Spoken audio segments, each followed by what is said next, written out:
Assalamualaikum warahmatullahi wabarakatuh. Bismillahirrahmanirrahim. Ashhadu an la ilaha illallah wa ashhadu anna Muhammadar Rasulullah. Allahumma salli ala Sayyidina Muhammad wa ala ali Sayyidina Muhammad. Rabbi shrah li sadri wa yassir li amri wahlul 'uqdatam min lisani yafqahu qawli. Amin. Bismillahirrahmanirrahim. Salam hormatku, salam ta'zimku selalu buat para sahabat-sahabatku tercinta, baik yang ada di dalam ataupun yang ada di luar negeri. Semoga kita semua senantiasa selalu di dalam lindungan Allah Subhanahu wa taala. Amin ya rabbal alamin. Sebelumnya kami ucapkan selamat Hari Raya Idul Adha. Semoga kita semua diampuni dari segala dosa-dosa yang sudah kita kerjakan. Allahu Akbar, Allahu Akbar, Allahu Akbar. La ilaha illallah. Allahu Akbar, Allahu Akbar walillahil hamd. Allahu Akbar, Allahu Akbar, Allahu Akbar. La ilaha illallah. Allahu Akbar, Allahu Akbar walillahil hamd. Allahu Akbar, Allahu Akbar, Allahu Akbar. La ilaha illallah. Allahu Akbar, Allahu Akbar walillahil hamd. Alhamdulillahirabbil alamin. Idul Adha identik dengan ibadah haji dan ibadah kurban. Jadi memang manusia diserukan atau diwajibkan untuk melakukan ibadah haji. Wajib hukumnya. Tidak sunnah lagi. Tidak menunggu harta yang banyak lagi. Tidak nunggu mampu lagi. Wajib kapanpun setiap manusia wajib beribadah haji. Dalilnya kita buka di dalam surat Al-Hajj ayat yang ke-27. Ini kewajiban haji.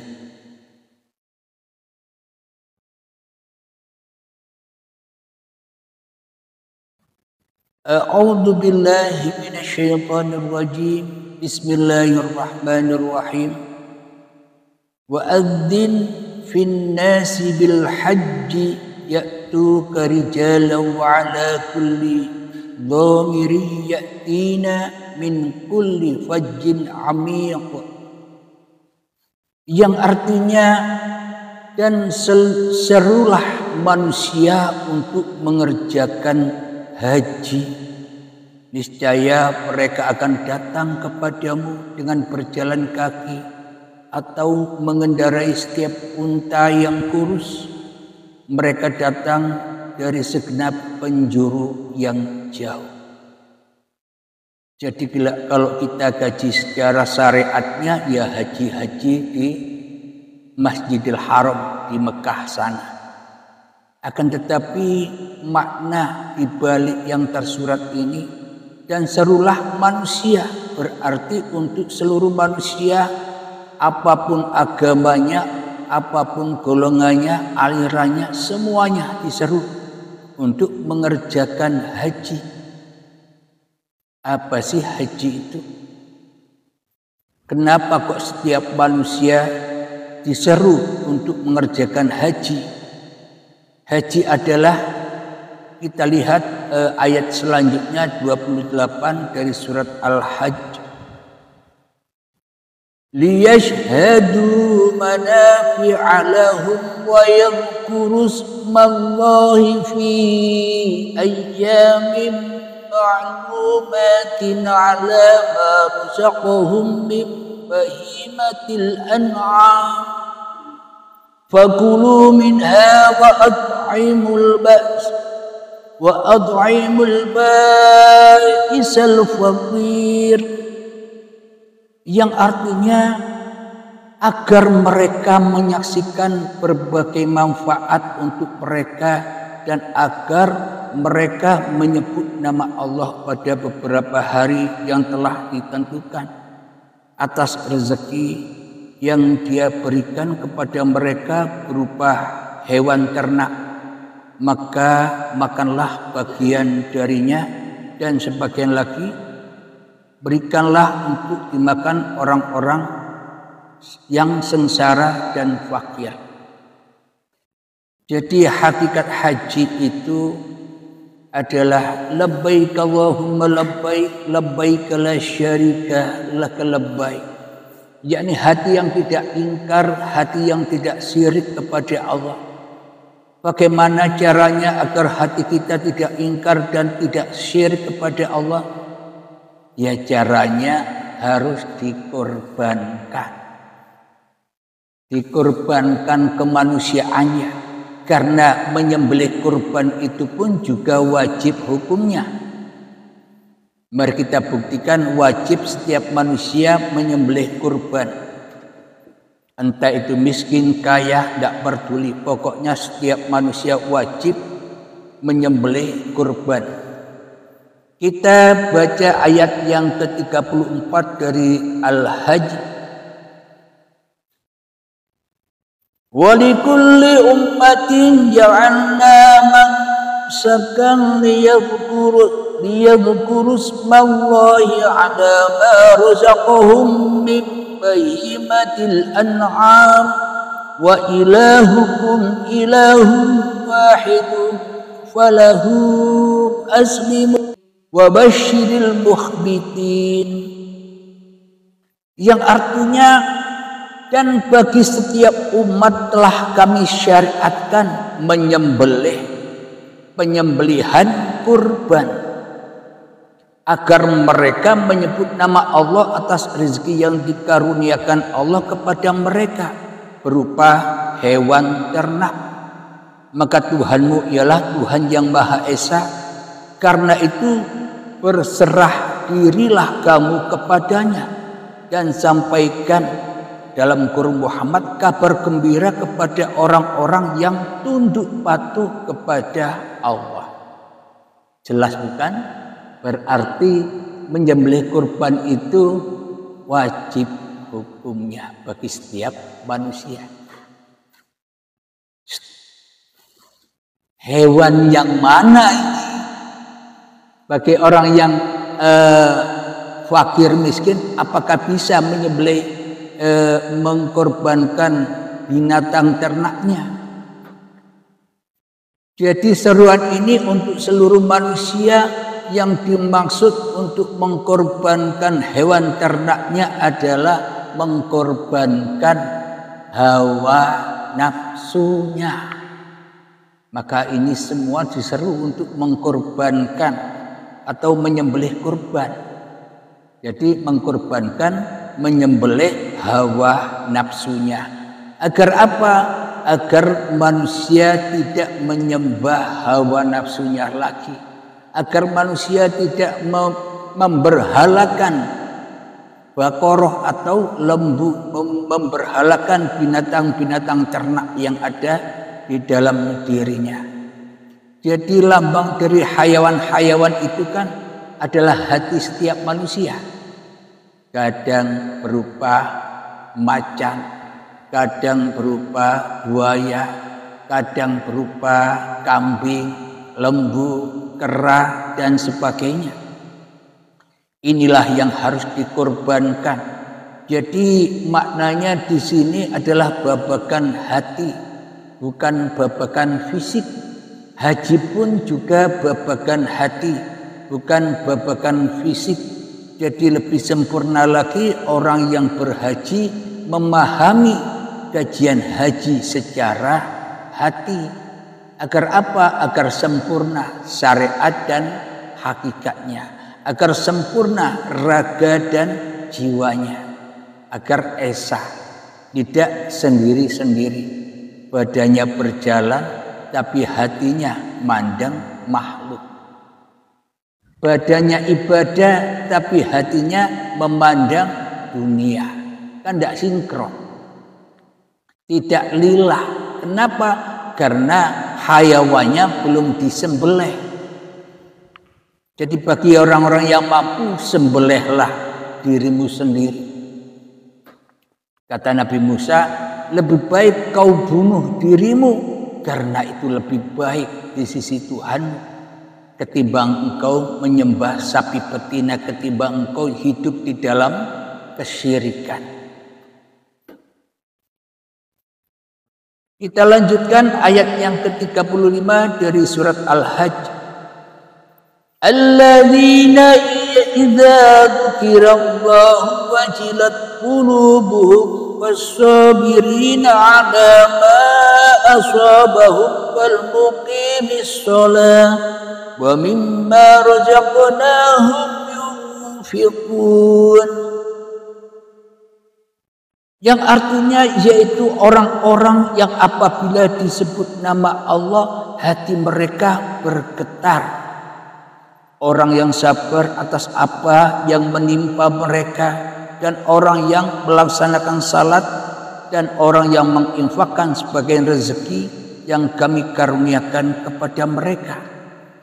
Jadi bagi orang-orang yang sudah mengorbankan dirinya, ketika disebut nama Allah ia akan bergetar. Bergetar tidak mudah. Bergetar. Makna bergetar di sini bukan bergetar bukan itu. Maknanya bergetar itu bergetarnya hidup dan badan, artinya hancurnya hidup dan badannya sehingga kiamatlah dengan getaran itu, karena yang ada hanya Allah. Jadi bukan bergetar manusianya merasa bergetar. Selagi manusianya yang masih merasa bergetar, maka manusianya wah berarti aku sudah makrifat. Kenapa ketika aku sebut nama Allah aku bergetar? Ketika masih ada manusianya ya belum makrifat, karena manusianya yang makrifat. Hakikat makrifat itu kan ketika manusianya sudah tak makrifat lagi. Kenapa? Bagaimana mungkin manusia bisa makrifat? Tahu. Makrifat itu kan artinya tahu.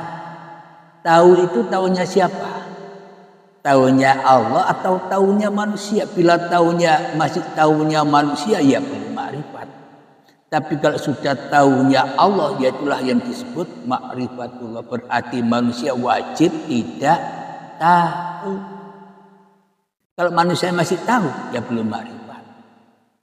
Jadi manusia, kewajiban manusia apa? Mencari ilmu ini agar akan memahami ketidaktahuannya. Sehingga apa? Sehingga enjoy saja. Wong tidak tahu apa-apa. Enak kan tidak tahu apa-apa kan? Tapi kebanyakan manusia mencari ilmu beginian supaya ia bisa tahu hati orang lain. Selagi Anda ditunjukkan hati orang lain, Anda tidak tambah tenang hatinya, tapi tambah gundah gulana, tambah suudon pada manusia. Berarti itu kan makrifat dan setan. Tambah dibakar. Semakin belajar makrifat tambah panas. Kenapa itu semua terjadi? Kita ditunjukkan isi hati orang lain. Semua itu karena apa yang kita amalkan, seperti zikiran yang ribuan banyaknya, sehingga menjadi khodam. Zikir Anda, sholat Anda, ibadah Anda akan jadi khodam. Apa itu? Akan jadi setan. Jadi ibadah Anda, zikir Anda tambah jadi setan. Apa maknanya? Anda yang merasa bisa ibadah, Anda yang merasa banyak berzikir, sehingga itu yang membuat Anda berasa lebih tinggi daripada orang lain, ya kan? Itu khodah. Karena fitrah manusia itu kan tidak sholat, fitrah manusia itu kan tidak zikir. Kenapa? Yang sholat, yang ibadah, yang zikir kan Allah yang wajib. Inna sholati wa nusuki wa mahyaya wa mamati lillahi rabbil alamin. Ayatnya bukan linnas, tapi lillah, berarti yang sholat, yang ibadah, yang hidup, yang mati siapa? Allah. Loh, kok bisa Allah mati? Buktinya kalau masih ada diri Anda di dalam diri Anda, berarti yang hidup kan masih manusianya.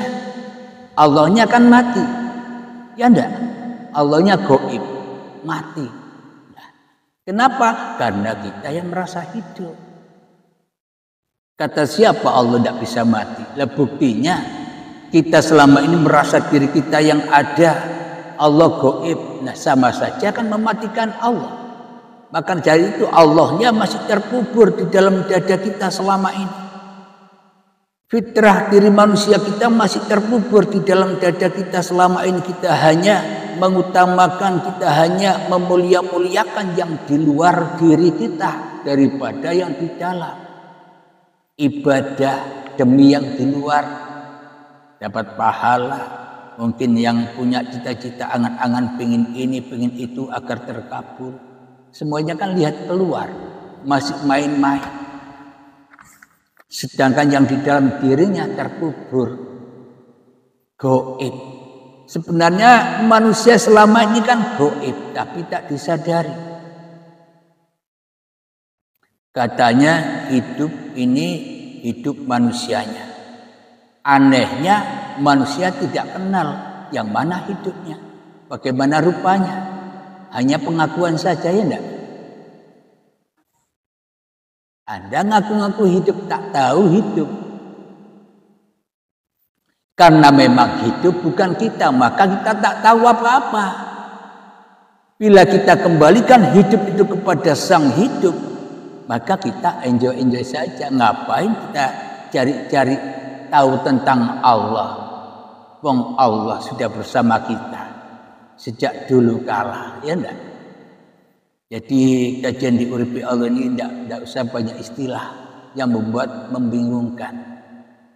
Jadi langsung saja. Jadi memang diwajibkan bagi setiap manusia untuk menyembelih kurban. Wajib. Kenapa? Karena setiap manusia bila masih ada manusianya, hakikatnya manusia itu masih binatang, masih lembu, masih kambing, masih ayam, masih onta. Inilah kewajiban manusia. Jadi kullu nafsin dha'iqatul maut, bahwa setiap yang bernyawa pasti mengalami kematian. Kalau kita hayati, loh bagaimana mungkin orang hidup itu merasakan mati? Padahal hidup, ya kan? Berarti kita selama ini sebelum kita mengenal Tuhan itu, maka itulah yang dikatakan yang bernyawa pasti merasakan mati. Ya itulah kita, mati. Sebelum kita mengenal Tuhan, kita ini mati di dalam kuburan, disiksa kubur. Disiksa dengan apa? Disiksa dengan cacing tanah. Apa cacing tanah itu? Keinginan-keinginan Anda yang menggerogoti hati Anda untuk segera terrealisasi. Ya enggak? Ya itulah cacing tanah. Apapun yang Anda cintai di alam semesta ini, di dunia ini, itulah hakikatnya cacing tanah yang menggerogoti waktu sisa Anda, maknanya yang menggerogoti kehidupan Anda. Selalu dunia yang dikejar. Ya itulah cacing tanah itu. Apa maknanya cacing tanah? Anda lebih cinta kepada tanah, semua kekayaan itu kan tanah, daripada yang punya tanah. Itulah yang maksud cacing tanah. Kemudian di dalam siksaan alam kubur, manusia ketika haus minum darah dan nanah. Darah dan nanah apa maknanya? Ketika manusianya masih ingkar kepada Tuhannya, apapun yang diminum, apapun yang dimakan itu serba kotor, najis. Meskipun pakai bismillah. Ya kan? Anda baca bismillah, tapi tetap kotor. Kenapa? Karena yang membaca bismillah Anda. Yang membaca bismillah Anda, padahal Anda bukan Allah. Ngapain membaca bismillah? Berarti yang kenal Allah itu kan ya Allah. Ketika Anda membaca bismillah, yang membacakan Anda. Yang kenal diri Anda kan ya Anda sendiri. Berarti selama ini kita hanya memakai nama Allah untuk kepuasan hawa nafsu kita sendiri. Jadi itulah yang disebut darah dan nanah. Loh, katanya kalau tanpa bismillah kan terputus dari rahmatnya Allah. Benar sekali. Apapun yang kita kerjakan tanpa bismillah, maknanya bidzatillahirrahmanirrahim, tidak menyebut namanya saja, ya dengan zatnya. Berarti siapa yang bisa menyebut nama Allah? Ya Allah. Logikanya begini, agar Anda tidak bingung. Hidup ini siapa? Hidup ini hidup Anda apa hidup Allah? Yang bisa nyebut Allah siapa? Ya kan hidup. Kalau manusia tidak hidup, kan tidak bisa nyebut Allah. Tidak bisa nyebut aku. Tidak bisa nyebut saya. Berarti saya, aku, Allah. Ahad. Tunggal. Yang nyebut, yang disebut, ya dia juga. Tapi tergantung sudut pandang manusianya. Bila masih pakai sudut pandang manusia, ia tak akan pernah memahami ini. Jadi manusianya harus dikorbankan dulu, dimatikan dulu, agar nyata siapa Allah. Jadi bagi Allah sebagai penguasa manusia, manusia tak akan pernah terputus dari Allah. Bagi Allah nih ya. Tapi kalau kajian bumi, kajian manusia, manusia terputus dari Tuhannya ketika manusia masih ingkar hatinya. Nah, ini ada dua pandangan. Tergantung Anda posisi di mana. Pro manusia atau pro Allah. Kalau ngantuk tidur. Saking asiknya ya. Alhamdulillahirabbil alamin. Mungkin hanya sebentar saja, nanti kita tanya jawab yang lebih dalam lagi. Alhamdulillahirabbil alamin, bagi sahabatku yang hadir di kajian yang barokah ini, semoga saya khususnya dan semoga kita semua bisa mengambil hikmahnya meskipun hanya sebentar. Semoga barokah untuk bekal di dalam kehidupan kita. Amin ya rabbal alamin. Dan akhir kalam, assalamualaikum warahmatullahi wabarakatuh.